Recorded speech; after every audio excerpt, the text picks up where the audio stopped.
Konnichiwa. Hola, I'm James, and I'm Yanet. and this is the Uttermost Podcast, the bridge between you and the ends of the earth. Hi. Hi. Hello. Hi. We're in a new space. So Finally it's got the office we ready, got the right? office all done up. It looks all nice. Thank you for decorating. We have our Mhm. pictures of family and friends. Then we got postcards from different places. This is so cool. This is great.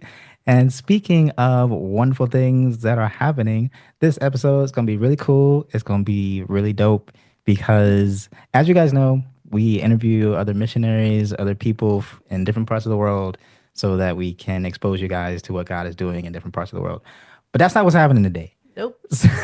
This is a special edition where we are the ones getting interviewed. Oh, snap.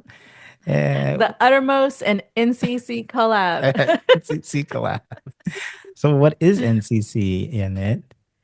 Oh, goodness, you just put me on the spot. I did. Northeast Christian College, right? Nice. Well Did I get that done. right? Did I get that right? Yes. Yeah. And no, honestly, okay, NCC holds a very special place in my heart because on our very first deputation, our very first district that we went to, Mm. was the Atlantic District in Canada. In Canada. Yeah. They just treated us so amazing. They Yeah. they just like made us feel right at home, and it was such a unique experience. We got to visit the Bible college that's there, Yeah. and we got to connect with a lot of the students, Becca being one of them, Yes. and we connected with them. We stayed in touch with Hi, everyone. them. This is Becca. She's going to be interviewing us today.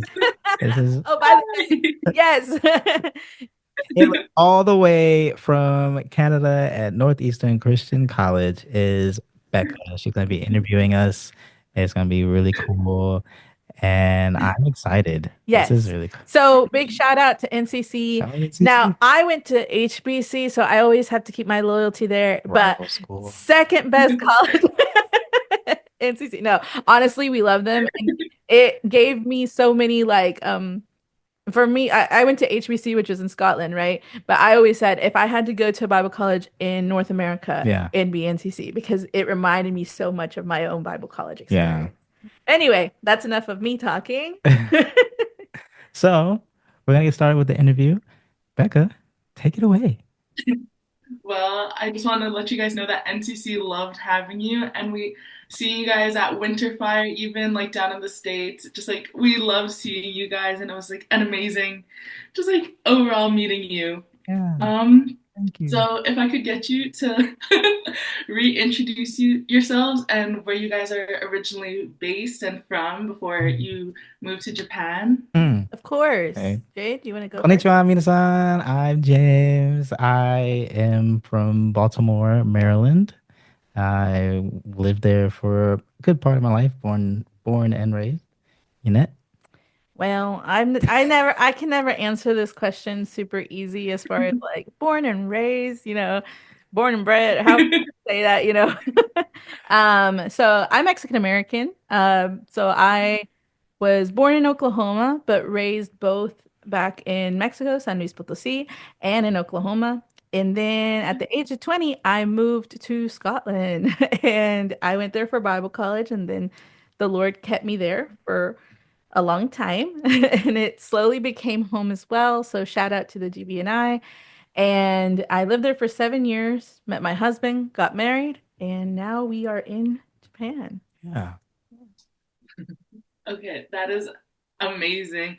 Um, what prompted you to move to Scotland? Like, was it just the Bible school or? Yeah, so for me, like I I don't think I always tell people it was the Bible school. That was it. I felt a calling, and I don't want to get ahead of myself on answering this question, but I had felt a calling to missions already. But I knew that I needed more preparation at that stage in my life. And so as I prayed for direction, God showed me that the next best step at that point in time was Bible college. And so I was praying about the different schools that were options for me. And HBC was just the one that really stuck out, missions wise. It was a smaller school. Just it was very missions focused. And so while I had never really considered going to Scotland at all, um, HBC is what took me there.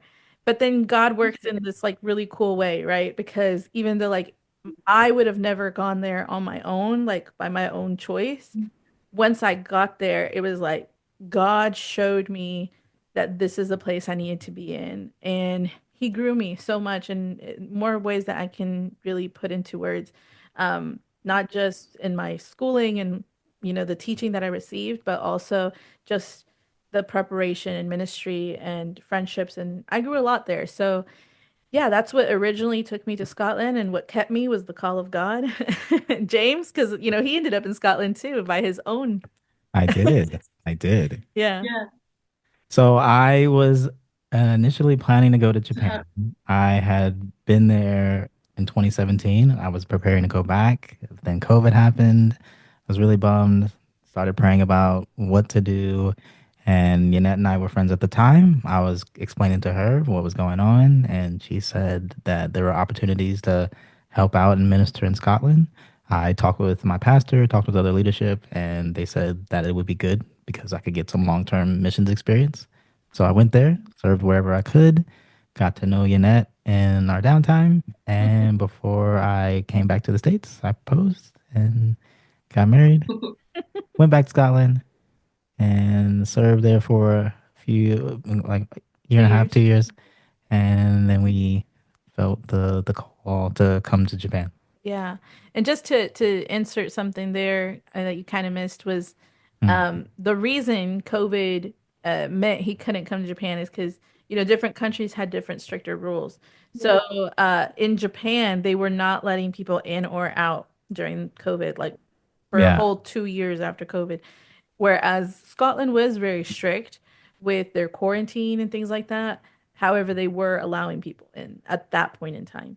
So yeah, you waited for like what, 6, 7 months, Yeah. and just to see if the borders would reopen, and when they weren't, his leadership basically was like, maybe go get some Yeah. experience. Mm. Yeah. So sometimes you go on these little side Yeah. uh Side quest. side quests, but it's all part of the big plan, and that's what's beautiful. Yeah. Mhm. yes. I think like with what you were saying, like being in Bible school right now, a lot of the students here we can like relate to okay, like this is where we're feeling, but like not really sure where they start with their walk. And like Yeah. I'm graduating in a month, or not even a month, like at the end of this month, and like I can see just how much like not even just myself personally, but a lot of the students have grown like while being here, finding their calling and maturing in that calling. Wow. And on that note, like, what inspired you guys to like mission? Was it like since when you were young, or was it a newer thing as you like were growing up? Mm. Yeah. So like for me, Yeah, you go. I didn't grow up apostolic. So I grew up Catholic, and I always took my faith seriously, but when I came into the apostolic church, I was 16 years old. And I changed very drastically from a very, how do I explain this? Like, I grew up very Catholic and around a very insulated culture and community within the Mexican American community where I was in Oklahoma at the time. And so all I ever knew as far as my faith at that point in time was going to the Catholic Church, being around other Hispanics, that kind of thing. I had visited some of my other friends' churches before as a kid, but not very much, right? And so in the other churches I had visited were like Baptist churches and stuff. But then when I was 16, I started really searching for more. I knew there was more.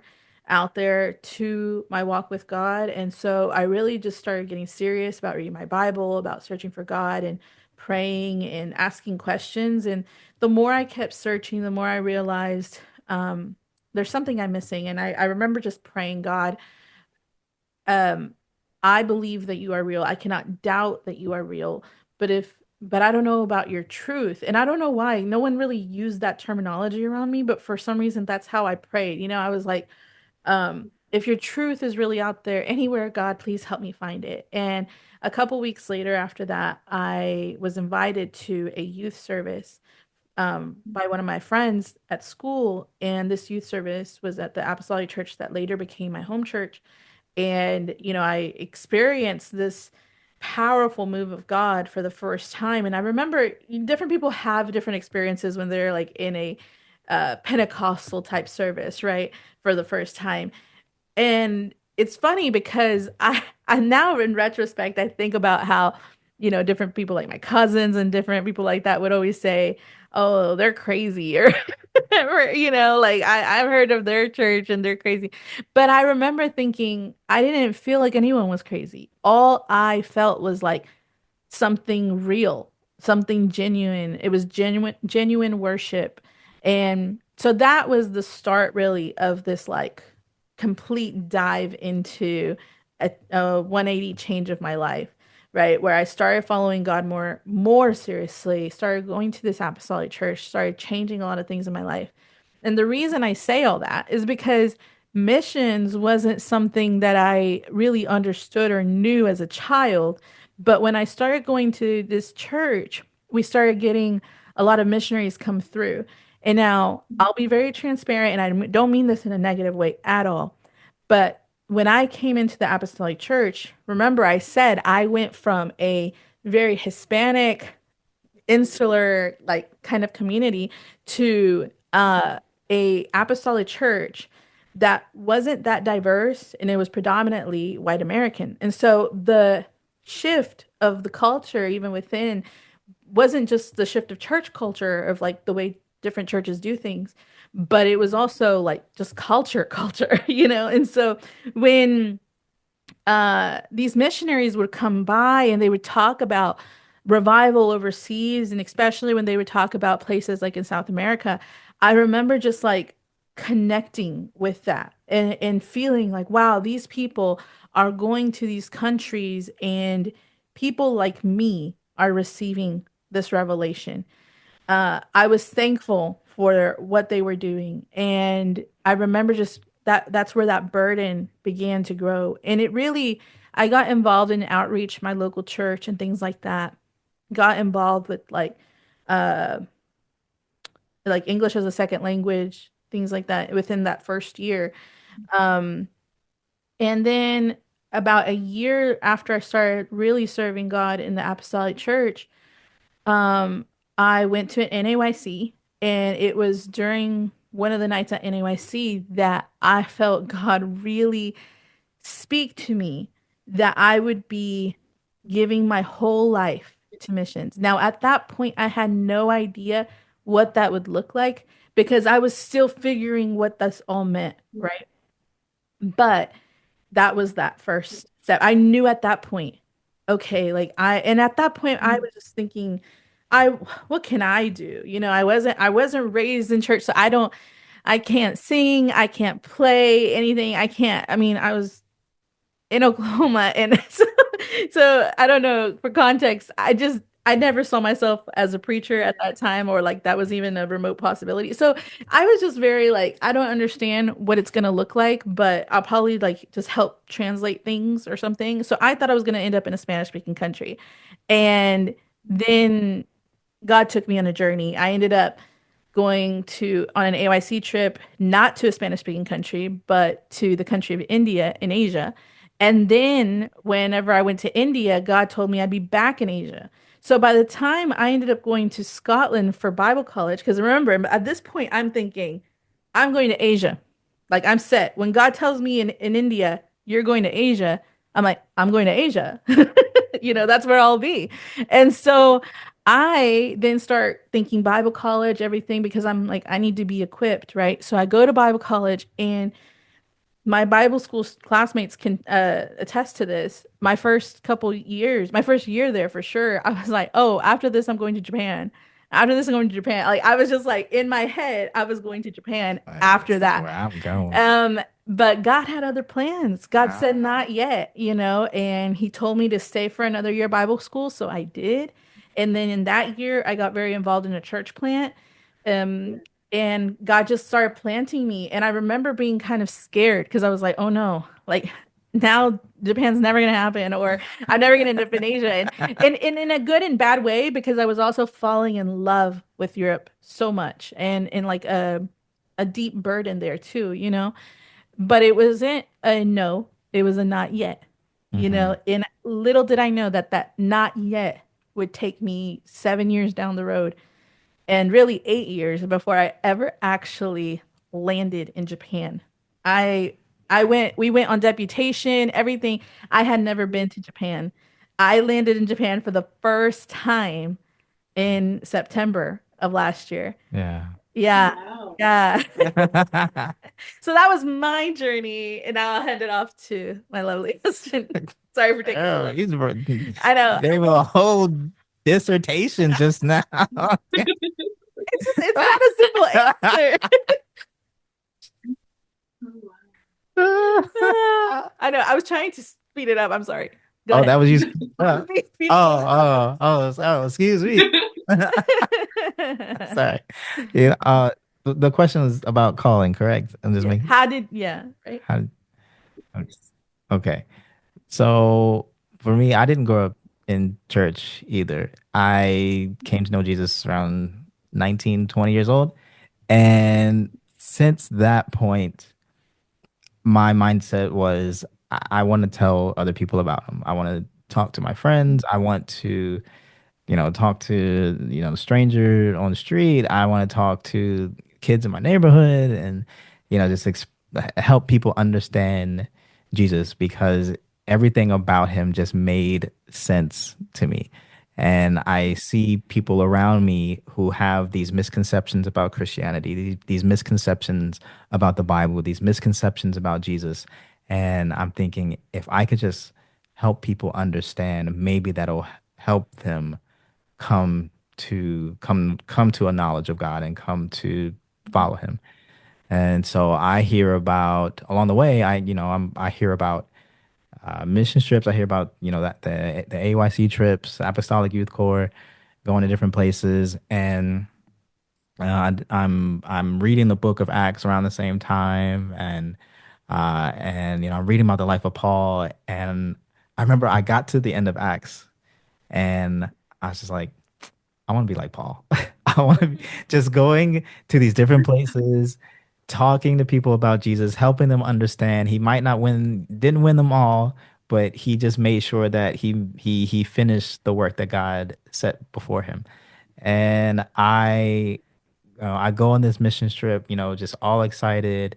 And because I first heard about AYC trip at North American Youth Congress, and someone's handing out these little postcards, and one of them was about doing a long-term missions in Japan. And so I took it home, started praying over it. I've gotten to missions, hear about AYC trips at the same time as well, and I fill out an application, end up in Ghana, West Africa, and I was blown away. I was there for 10 days. We were worshiping, we having church outside, we were having long church services. Everybody was dancing, people were in these bright colors. There were uh, people getting delivered, there were demons being cast out. I'm meeting all these people, and at the end of it, I'm just thinking, this is amazing. I got to talk to a gentleman at an African market one day. He's watching all of us get off the bus and he goes, "What are y'all doing here? What are these people?" And I'm like, "Oh, just a little, mission trip." I don't remember what I said to him, but it came across that like we were Christian. He's like, "Oh, you Christian?" And I was like, "Yeah, He's like, "Oh, well, teach me something. Talk to me." So I pulled out, had my Bible in my hand, pulled it out, started talking about the gospel, started talking about new life in Jesus, and he's like, "Oh, wow, this is really amazing," And he takes me to his shop. He like gave me a present. He's like, I just want to thank you for explaining that to me. I was like, oh, this is cool. This is dope. Like not because like I got a present, but just being able to do that, just being able to like be fulfilled in what my heart wanted to do, which is just talk to people about God. And so I come home and I'm thinking, if this is what missions is like, then this is where I want to be. I want to be somewhere just helping people come to a knowledge of Jesus Christ. And I go on my next mission trip to Japan, to Fukuoka. And I remember the year before, I was like, I'm going to Japan. Because this is how it happened. See, now I'm about to do, this is my dissertation. You ready? This is my,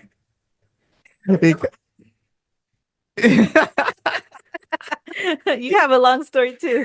well, you started it. Okay, go ahead. So, I remember because you talked about how like you had like this long period, right? Yeah, yeah, And it's funny because I feel like our stories are kind of similar. Because yeah. I was working at the post office. I worked there for about 7 years. This is in that time, like I went to Ghana, and I knew I wanted to be in missions, and I'm praying about where to go next. Like, Lord, I want to be out outside the four walls. I want to be in missions, and I remember doing research, and I found out that 1% of the country in here in Japan is Christian. And I also remember thinking, while Ghana was great and amazing, there was such a reverence and a knowledge of God that I didn't think I would be of much use. I was like, not that I wouldn't be of much use, but I felt like, oh, they're kind of set.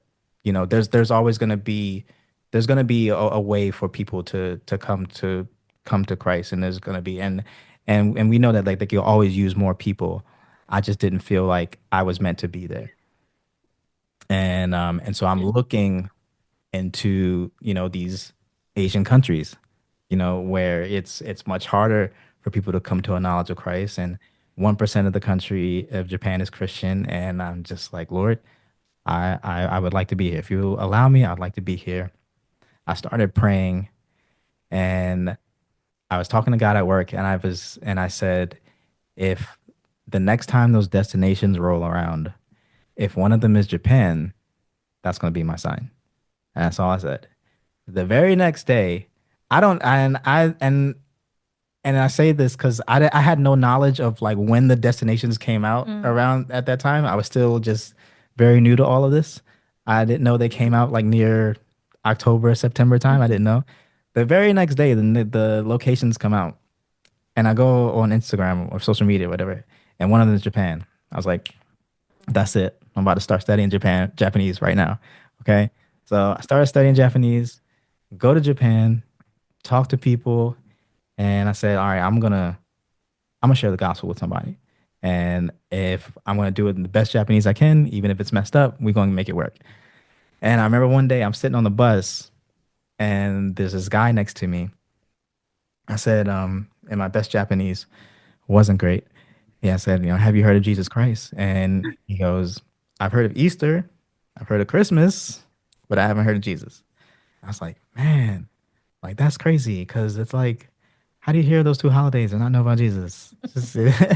And so, we kind of go back and forth, and I get off the bus, and I'm just like, that was just really sad, just like there's so many people who have no knowledge of him, and we live in this country from the States where it's just like people hear about Jesus so much that they're just sick of him. But and so I came back to the States going, Lord, I believe like this is where I'm called to be. Like when people ask me about a calling, I didn't hear audible voice. I didn't feel any great burden or anything. What I saw was a need. And for me, that's all it really took for me. There are these people here who are going about their lives as normal as usual, living the best way that they can, and they have no knowledge of Jesus. And then on top of that, they really don't have a way. Like Mhm. it's very uncommon to hear about Jesus unless you talk to an actual Christian. Back in the States, you can hear about Jesus just driving down the street because there's a church on almost every corner. There's a billboard on almost every highway. There's somebody wearing a shirt that talks about Jesus and knowing Christ and I've signs and all heard that. people. My own just wearing a Jesus shirt, and so it just is like there's a need here for somebody to tell people about Jesus, and even if they say no, at least the conversation can be started. So it's I know that's probably not the usual answer, I think. Mm. But for me, when I think about calling, I kind of my brain goes to like this is what these people need. Like that's the Yeah. that's the call for me. I think if I can just add to that a little bit, Hmm. um, I think sometimes people will hear the audible voice or get that wow. Unction. Yeah. When I look back on like the calling, I remember the moment I was called to missions. I remember when God called me to missions, and it was in an altar call during a youth service at NYC. When I think about how knew I would somehow end up back in Asia was during a altar call in in India, that I would end up back in Asia. When I think about how I knew that I was supposed to stay in the UK as long as I did, it was in a conversation with God in an altar call, at a convention in youth convention in London. Yeah. When I and it's really interesting because I feel like every step of our missions journey has been led by a conversation with God. It wasn't Oh, this like, absolutely. Yeah. sometimes we can really build it up. And if we don't have that wow, written in the stars type moment, we can doubt it. Yeah. But a lot of it is just like you just feel this heaviness, this burden, like you said, just seeing the need I remember that was the thing that drew me to Japan was that 1% fact. I remember reading that on an AYC list one time, and it was that is all it took for me to be like, if I'm meant to go back to Asia, then that's the place I would like to go, God. And it's kind of like a conversation with God. I don't know if you can relate to that, where you're just like, God, if it's your will, I'd like to go there. I'd like to Yeah, feel yeah, help feel that yeah, need. it's Yeah. definitely a conversation. Yeah. When you were talking about these big heavy, I was thinking like Moses in the burning bush, just very like Yeah. and it's just like, you know, I'm I'm I'm talking to God, Mm. uh, and I remember like I was in the hotel room on the last day of our AYC trip, packing up and ready to leave, and I was just like, Lord, um, I'm feeling.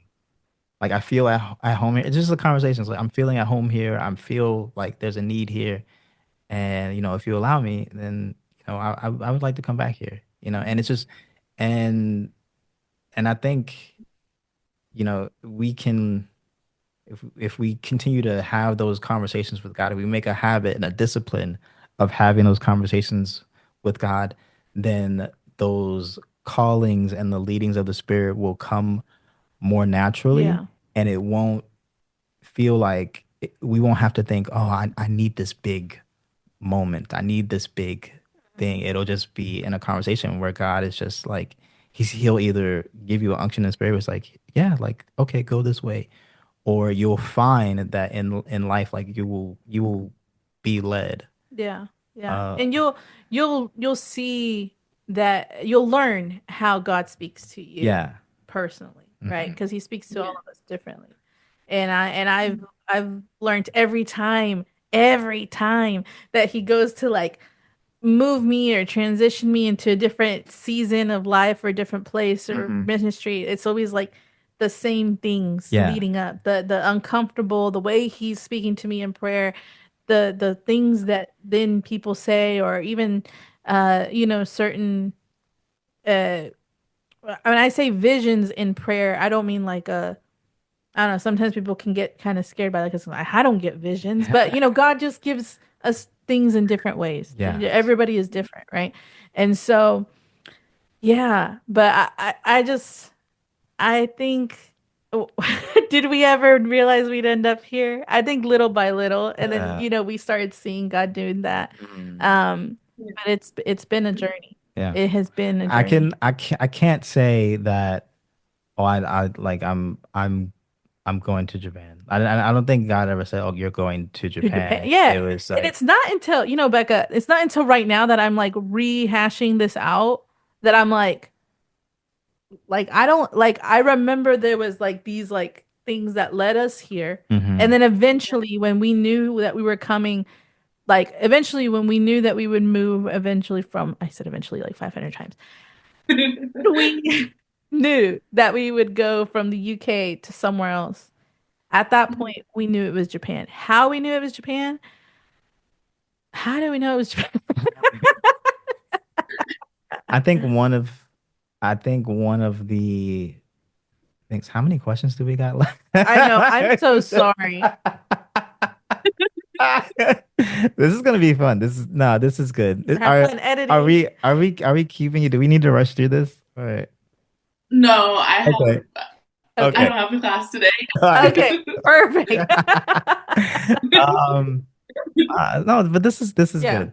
I think all right, so when like the moment like right before we open the door to Japan, right? So like we've had all these steps, but now we're kind of like knocking on the door to open to go to Japan. We were in Scotland, and we were at this conference, and my wife and I, you're just having breakfast, and we're just talking, and she goes, what did you ask me? Like what do you why are we still here or something No, like no, that's not how I asked it. that? Okay, so the thing is, it up to this point, we are pretty settled in the We're UK, in right? Scotland. We're married, and We're helping with the um daughter work. We're like yeah, very involved, very yeah, involved. Like no one would probably like, well, maybe some people would question if we were meant to be there, but like I think like on the surface you could say you're not running from the call of God. You're yeah, completely like doing missions work and all this stuff, right? yeah, But I think we were starting to feel that God was shifting us, yeah. right? And so individually and collectively we started feeling this something was about to change in our hmm lives and we didn't know yet. But the thing is, up to that point, we had kind of made, as adults sometimes do, We made a we're plan like of life. Yeah, we're we're gonna gonna be be in here at least Scotland. for this many years, and we're Yeah, gonna, I had been there for nearly a decade at that point, so I was really close to getting my indefinite leave to remain, which yeah. is essentially the next step for British citizenship. And I had that in mind. And so we were like, okay, like we're at least gonna like be here through the end of our visa. We're Yeah. at least gonna we're at least gonna renew visa one more time so that we're able to get indefinite leave.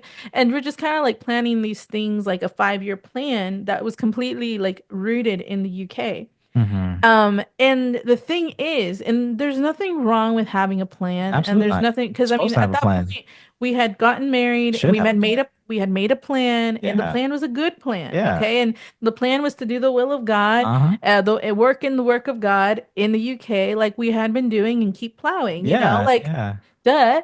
But then what was happening was that as God was beginning to try to shift us, right? Like as he does, we were being like, hold on, hold on, God. This doesn't go according to plan. Yeah. So like we were kind of giving God a little bit of a pushback because we were so dead set on this plan. Yeah. And we were both feeling it, and it was making us uncomfortable in different ways. And so we're We have having this breakfast, breakfast.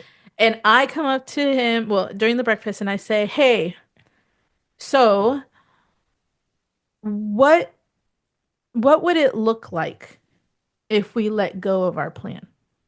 Like the plan no longer exists. What would we be doing?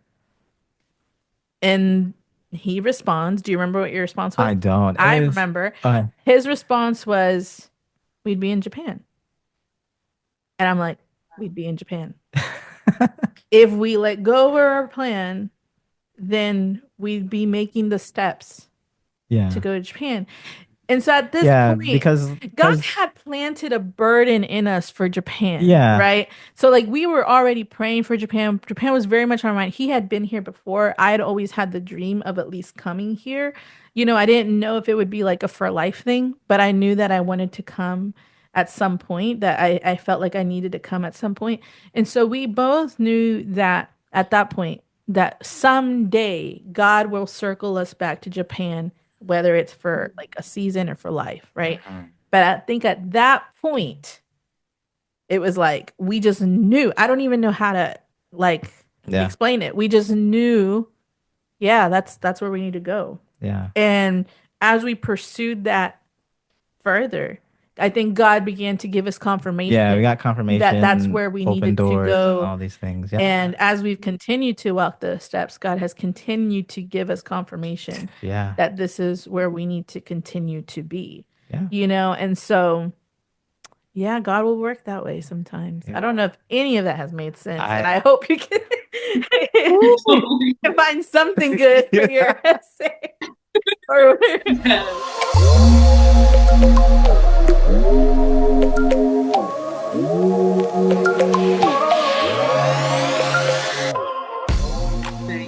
I know it's like it is hard to let go of that plan, and we get so set on like living the life we've been living that sometimes it's hard to be like, okay, God, have your way. Do you have any like, I don't want to say like tips, but do you have any, I don't know a word besides tips, like for someone who's thinking like this isn't quite what God has for me, but this is the plan that I've set for myself. well, the thing is, and I know this is going to sound so cliche because I know you hear it a lot, but God's plans really are so much better Mm, than our own. mm, And I can think back on waiting is hard. mhm. One, waiting is hard, and going a different direction than the one you thought you were going in is hard too. Yeah. All of it. When you have expectations of any kind, it's going to be hard to divert from those. But I always remind myself, God's plan is so much greater. And maybe usually when you're walking in it, it's gonna be tough. I don't really have much advice as far as like it not being tough, because if you're anything like me who loves to have a plan and who like is struggles with that letting go, it's going to be tough. However, every time I've looked back in retrospect and I think, wow, I am so glad I've done it God's way and not my own, Yeah. because I think about if I would have came to Japan any sooner than when we did, if I would have came when I was still single, if I would have came, if we would have came when we first got married, like Yeah. any other time, it just would not have been the timing of the Lord. Hmm. And everything from who, Yeah. who we've been able to meet and how everything has played out, I just know that this is the right time. And I think about if I would have told God no at any point in that journey. What's interesting is when we went on deputation, people kept looking at us and kept thinking, wow, you guys are so young. You guys are so young. And it's funny because sometimes that because we are young or we look young or whatever, there can be an assumption that we didn't have to wait a whole lot of time for this, if that makes sense. Hmm. But, Yeah. then we begin to talk about our journey and we tell people, we've kind of been on this almost decade long journey to get here. And it's like, I didn't even realize that's when I didn't even realize you're old enough to have been waiting that long. Um, and I guess for me, Yeah. I've learned to pray specific prayers. So now I am a planner by nature. And sometimes we can use the things we're naturally inclined to do as a crutch, right? I love to plan. I love to know what's happening, be in the know. But I remembered when we were about to go on deputation for a missionary within the UPCI, deputation is unavoidable. Okay. If you're going to go into any further step into missions, you have to go on deputation eventually.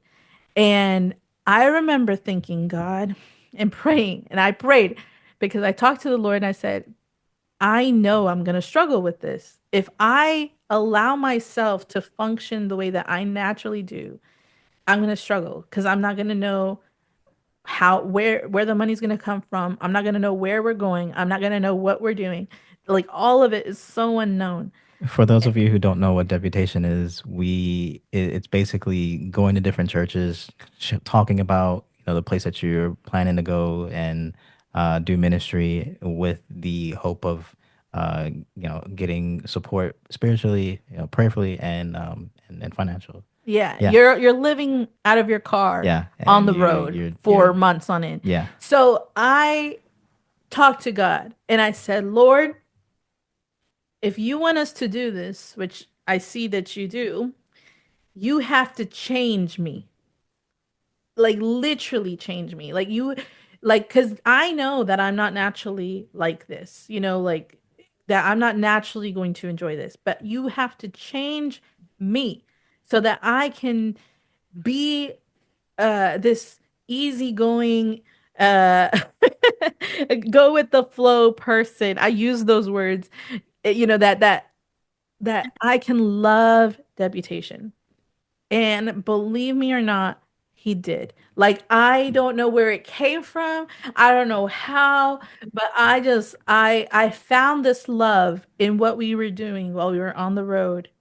And Change me, oh girl. I feel like he just completely changed the way I was wired. Make me Maybe even just whole temporarily for those few months, but he like did it. And so I guess what I'm trying to say is that sometimes we do need to just ask the Lord to change what needs to change change within us me, oh so that God. we can walk through the doors Wash me through that and he is asking through. us to. Amen. So anyway, Create me okay. Yeah.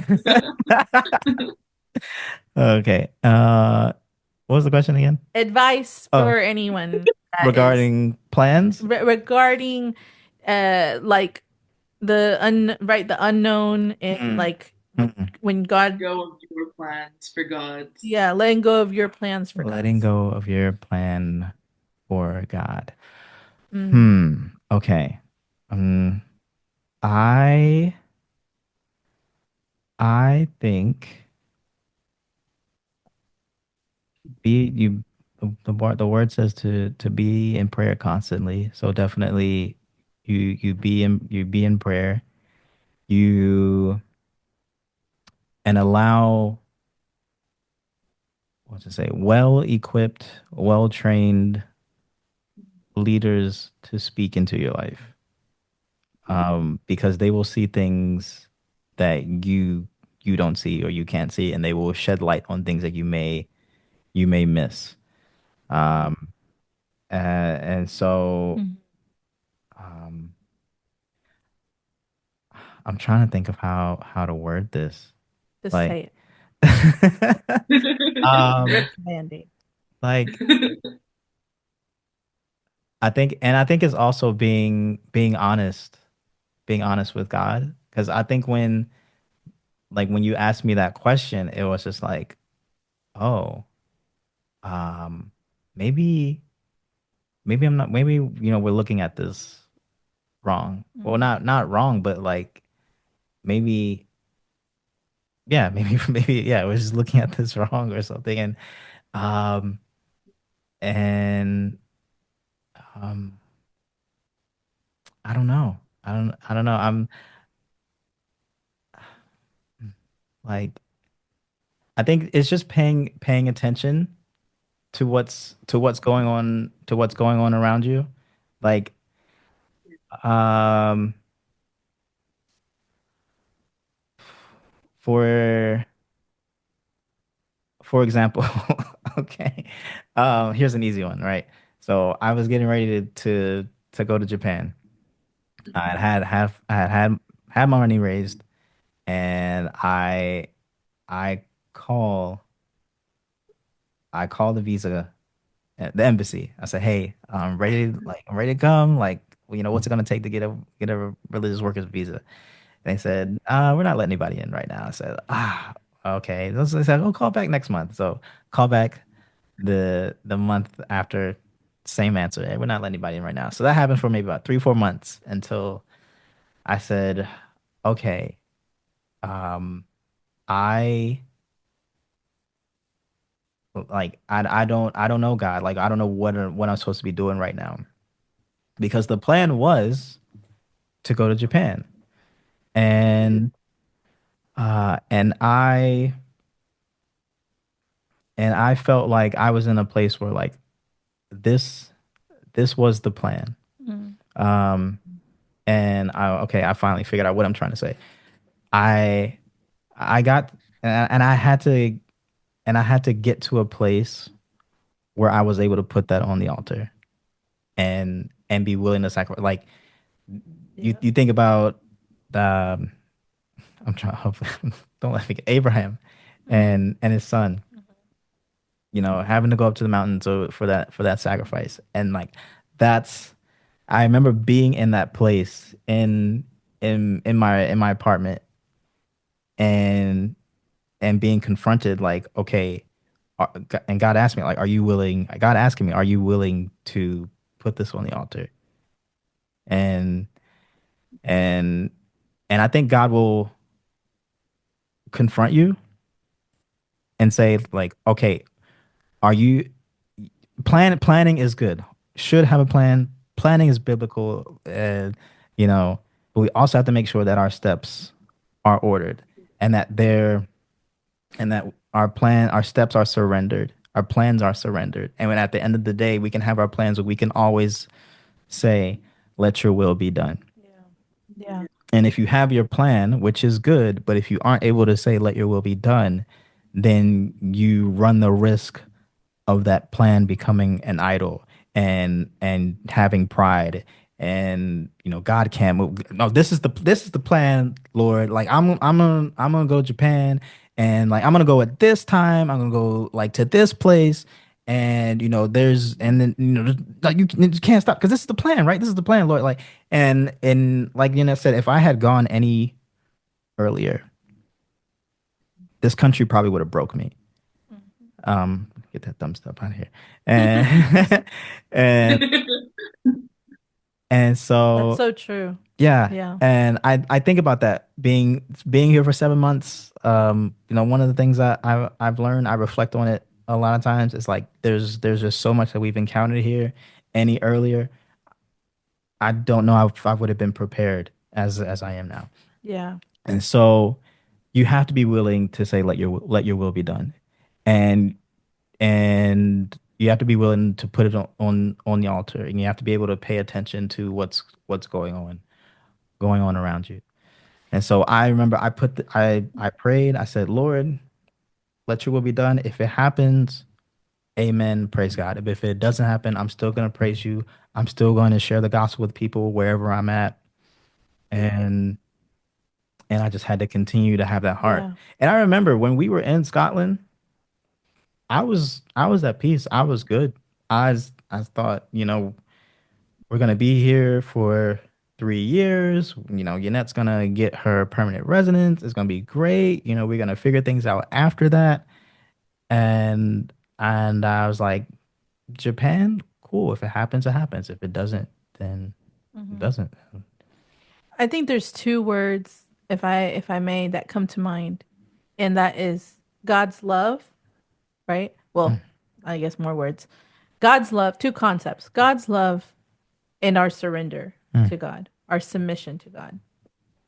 And the reason, I don't know, as you were just sharing that story, and thank you, James, for sharing that, because there's so much that can be said about all of that. But God's love and our surrender and submission to God, right?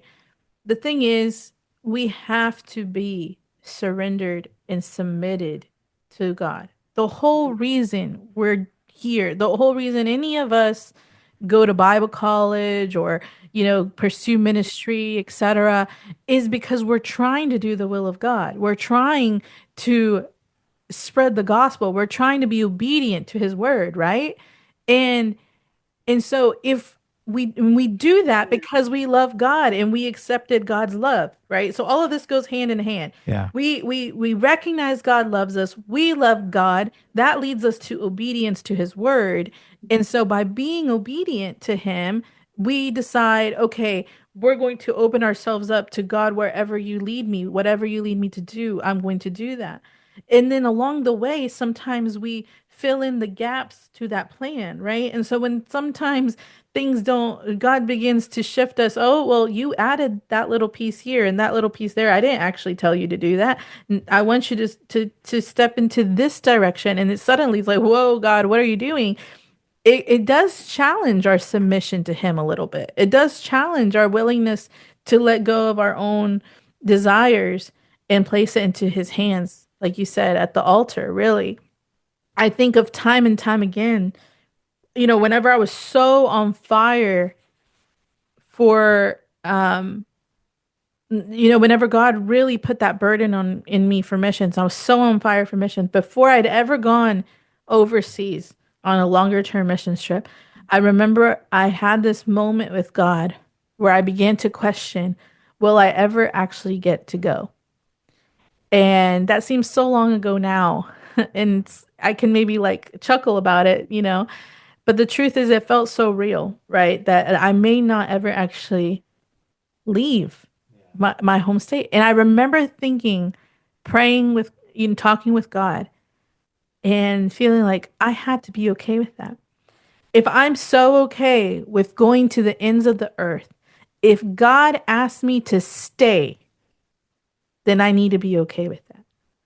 And every time God has asked me to go when I wanted to stay, or when God has asked me to stay when I wanted to go, I've felt that challenge of my submission. Are you really truly submitted to God?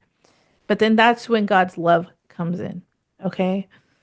Because we need to believe that God truly loves us as he says he does. If God truly loves us as he says he does in his word, then he knows best, right? Yeah. He's not going to send us to a place that will destroy us. Sometimes we send ourselves to places that will destroy us, right? But he's not going to do that. Yeah. We need to, if we trust and believe in that love, then we need to trust and believe that he knows best. He's got us in his hands. And I think about if we would have ever stepped out of line and done it our own way, Yeah. we Who knows? yeah, who knows where we'd be? Who knows where we'd be?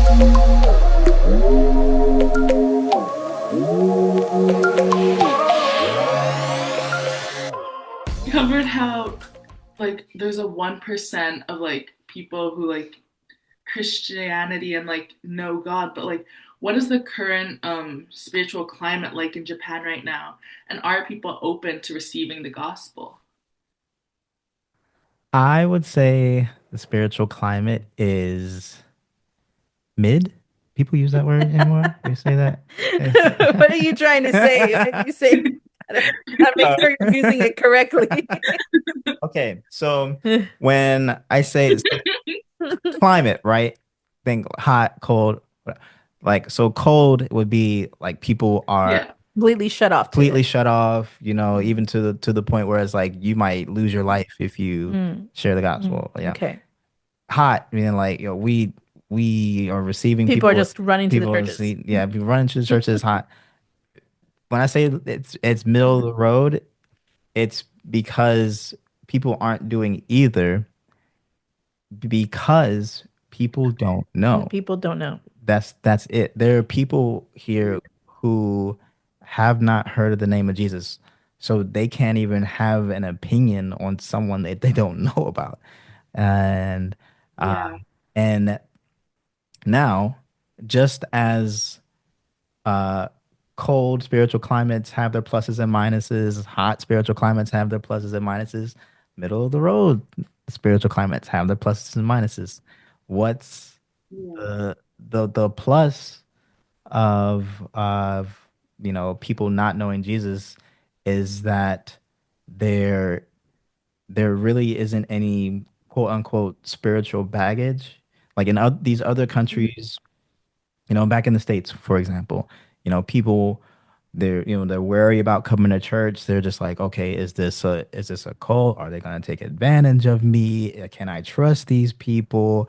Oh, I've already gone to church. I have my own personal relationship with God. Just all these things that come with trying to share the gospel in a place like America. None of that is here. There's completely blank slate when it comes to when it Christianity. comes to Christianity.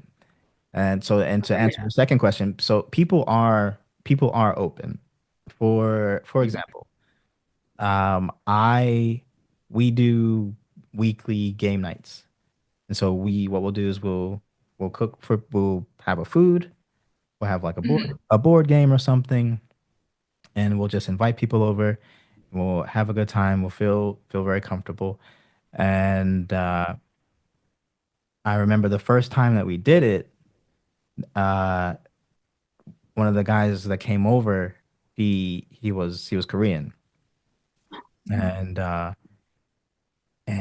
we're just sitting down, and he asked me, what how why'd you guys come here? Why this place? And I basically just like shared my testimony with them. I just shared my life, shared what Jesus has done in my life, why I'm here, and and at the end of it, he's just like, I want to, thank you for sharing that. And, also thank you for you guys opening up your home.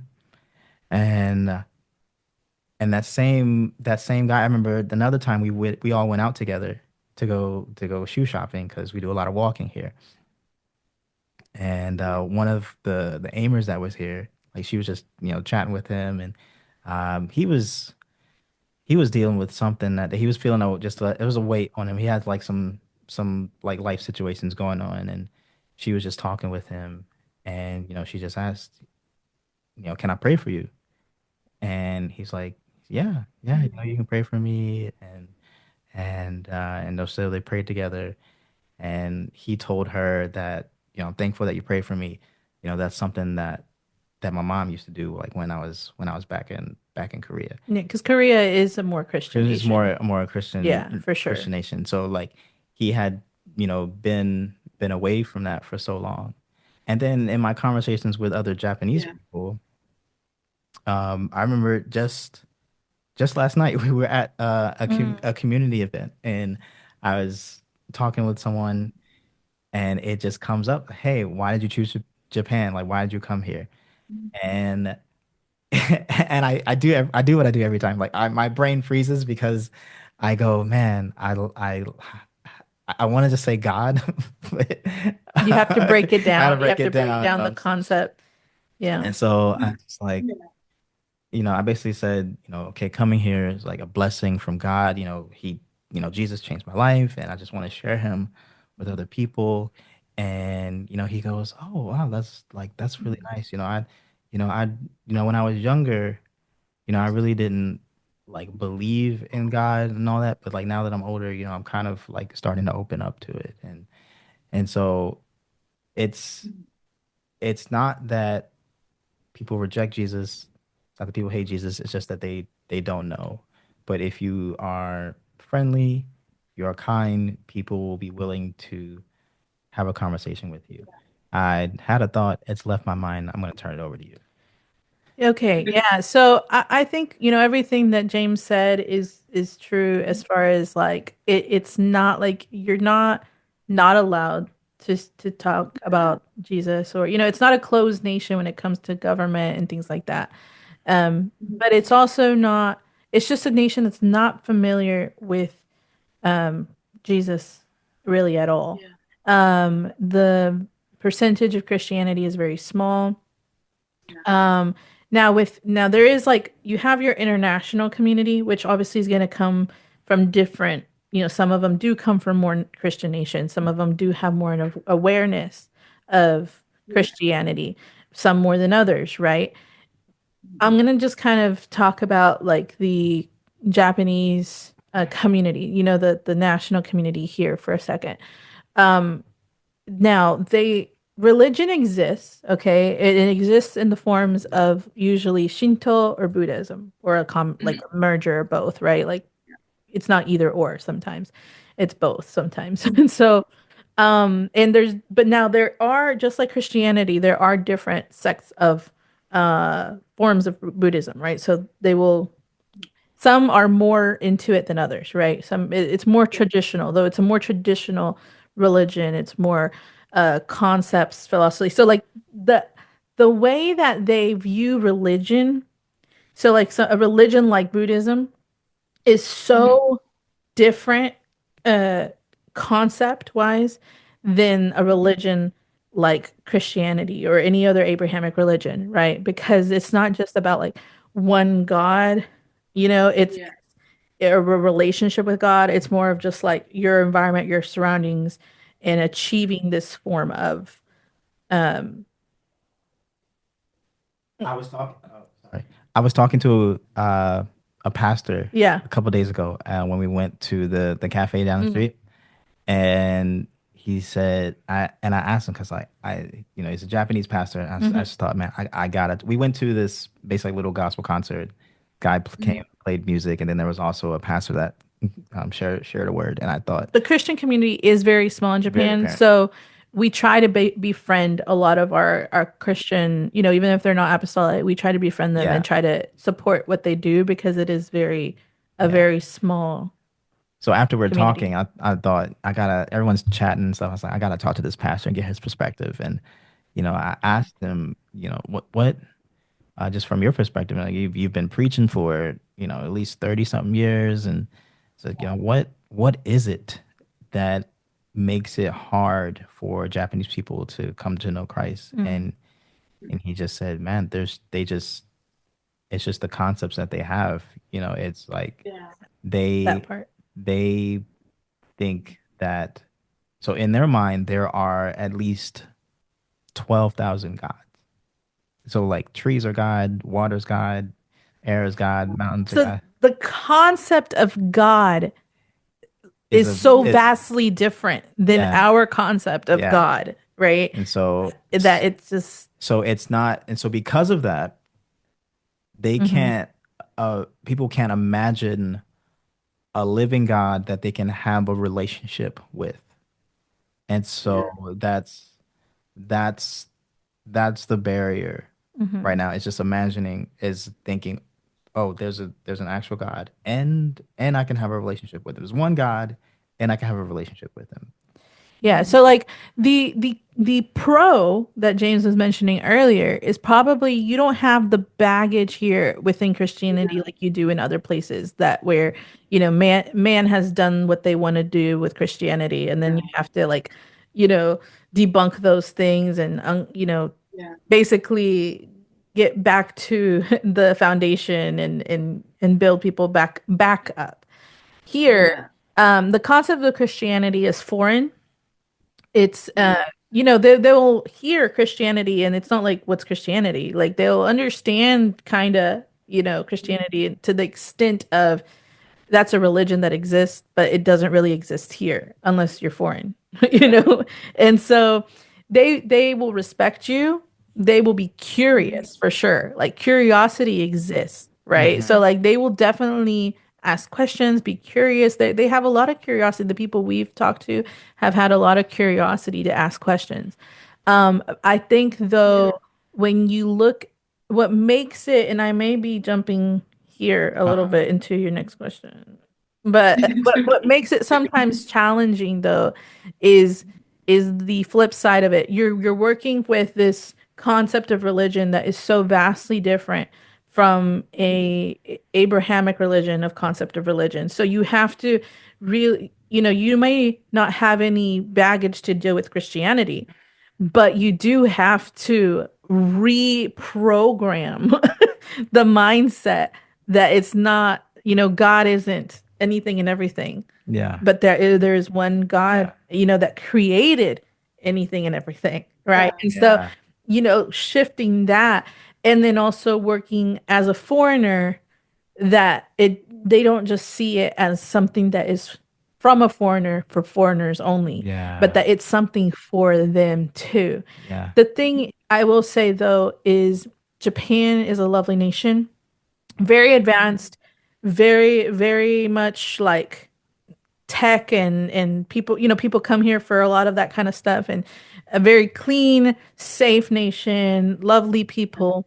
But there are obviously struggles like everywhere else, right? And some of those struggles are loneliness. Yeah. Some of those struggles, there's a sense of community to the extent of we all have a role in our society that we need to uphold. One example of this, yesterday, we were walking back from the train station and we saw that someone made a mess outside. Now here, there is no such thing as messes, okay? There's no such Yeah. thing as rubbish on the street.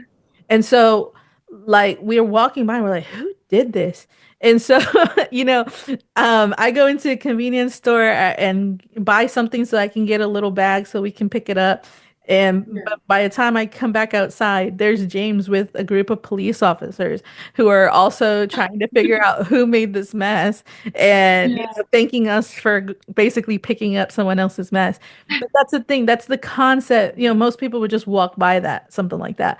But the concept here is very much Yeah. we all have a role in society to play. However, a lot of people like they play this role in the bigger community, but there's not a whole lot of intimacy amongst relationships, if that makes sense. Yeah. Hmm. So people Yeah. don't go to each other's houses. And so that's where we're very uh, uh, Different. different. Yeah. So Yeah. countercultural, I think is the word I was gonna use. Good word. We're very countercultural with some of our approaches. Now, here's the thing: when you go to a different country, you want to learn as much as you can about how to build those Yeah. bridges, right? You're not gonna come in with your American or Canadian or British or whatever mindset and just keep that, right? And so we Yeah. try to assimilate in everything and anything that we can where we see fit. But when it comes to like how we do our game nights, for example, having people over for dinner and, welcoming them into our home, we recognize that that is not the Japanese way to do it. Hmm. Japanese people do not invite people Yeah. over to their houses. Like that's rare, that's uncommon, that doesn't happen unless you're family or something like that. But Yeah. um but we do it. But the thing is that it's biblical. Yeah. Yeah. It's biblical. So that's an area where we're like countercultural in our approach, but we do Mhm. it because that's literally how Jesus did ministry, right? So it's not Yeah. the Yeah. American or Mexican or whatever in us doing that. Yes, that's part of it. I think being Yeah. being who we are does help because that's just what we do naturally, but it's also that breaking bread, right? Yeah. That fellowship Yeah. that's biblical. Yeah. And then when people come, they are shocked. People have time and time again have told us this is the first time that I've been in anybody else's house. And that like blows my mind. Like people Wow. have lived here like Five, six 5, 6, years. 7 years, other foreigners, or like even within Japanese people, they'll say like, yeah, like even we had a friend who's Japanese who recently moved back to Japan, like what, a few months ago, several months ago, Hmm. maybe. And she was like, yeah, I haven't made any friends. Like I have one friend, which is the friend that invited me here tonight. Um, and it's just like that there is there's such a disconnect between those things and people get lonely, people get isolated. And so one of the ways that we bridge that is by just building community, right? Um, Loving people, meeting them where they're at and making our home. Well, Yeah. I have totally skipped questions. I'm so sorry. But because I know this is like later on, but yeah. But I guess my point is that it's the spiritual climate, right? We deal with loneliness, we Yeah. deal with addiction. A lot of Yes. addictions Yeah. that are fought behind closed doors. Yes. Because the thing is there's all about how you present yourself on the outside and then what's on the inside, right? Mhm. So like you have to be put together on the outside, but you could be fighting some hard battles on the inside. Yeah. And to admit those battles, to show any sign of weakness, it's you deal with a lot of social pressure when it Yeah. comes to that. Yeah. And I think especially within the Japanese community, I think as foreigners sometimes we get away with a little bit more because we're foreign and they're like, oh well, they're foreign, you know. But if we're a Japanese person, I know they deal with it, a lot harder, the social pressures. So those are some of the things that are hard, especially like um when it comes to even when, so say they have enough curiosity in them, right, to want to know more, and then God speaks to them. From what I've heard from Christians who've converted, is that sometimes there's also the challenge of now, what does this mean for me on a social Yes. aspect? Yeah. Like to be Christian, like why would I do that? You know what I mean? Like what are the social implications Mm-hmm. of me making that decision? Yeah. Because you have to think about those things. You just gonna answer every I'm question. sorry. What am I doing? All right. So I'm gonna add one more thing and then we can go to your next question. So been have you ever like wanted you went looking for food and then like but you couldn't find anything because like the things that came to your mind was like, oh, that's not it. I'm not really feeling that. I'm not really feeling that. But then like you find something and you bite into it and it's like, this is what am looking for. I don't know. Is it me or Yeah. me? Okay, I'm okay. Yeah, yeah, yeah, yeah, All yeah, right, yeah, that's yeah. cool. Uh, so I'd say that's what the climate is like here. Um, Okay. Yeah. Japanese people, they they don't know until you give it to them. And once you have that conversation, people they just open up and they're wanting to hear more and they're wanting to continue the conversation. And so, if people are open to the gospel, yes, I would say. People are open, but it's a long journey. You're on timeout. Next question. Sorry. Well, the thing is, here's my point: is that I don't want it to sound though like it's easy No, I didn't say it was because easy. to win a Japanese And person that because then that goes into your next question, okay. which is The Uttermost podcast is made for the Christian that wants to be global and the person who wants to understand Christianity across the world. We hope you enjoyed today's episode. Thank you for listening to the Uttermost podcast, the bridge between you and the ends of the earth. And remember, the end of the bridge is closer than you think. Now go and be a witness.